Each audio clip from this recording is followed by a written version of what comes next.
পাকিস্তানের জনপ্রিয় অভিনেত্রী আলিজা শাহ অভিনয়কে চিরবিদায় জানালেন। ইনস্টাগ্রাম স্টোরিতে আবেগঘন এক বার্তায় তিনি জানিয়েছেন, আর কখনো ক্যামেরার সামনে ফিরবেন না।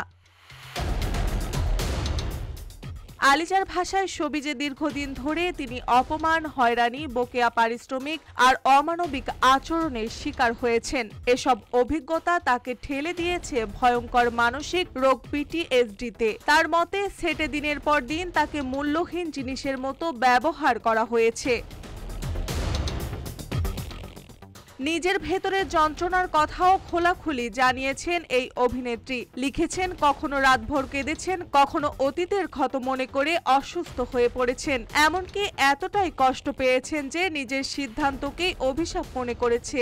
আলিজা সাফ জানিয়ে দিয়েছেন, তিনি কোনো প্রজেক্ট, কোনো প্রস্তাব কিংবা সহানুভূতি চান না, শুধু শান্তি চান। এটাই প্রথম নয়। চলতি বছরের জুলাইতেও আলিজা প্রকাশ্য অভিযোগ করেছিলেন শোবিজের অন্ধকার দিক নিয়ে। হয়রানি, পারিশ্রমিক আটকে রাখা আর বিষাক্ত কর্মপরিবেশের কথাও তখন জানিয়েছিলেন তিনি। 2021 সালে র্যাম্পে পড়ে যাওয়া নিয়েও আলোচনায় এসেছিলেন আলিজা।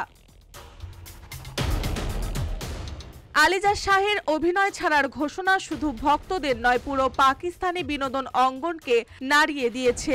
গ্ল্যামার আর ঝলমলে দুনিয়ার আড়ালে লুকানো এই অন্ধকার দিকগুলো আবারও সামনে নিয়ে এলেও তার সাহসী পদক্ষেপ। মার্জিয়া মৌ, রূপালী বাংলাদেশ।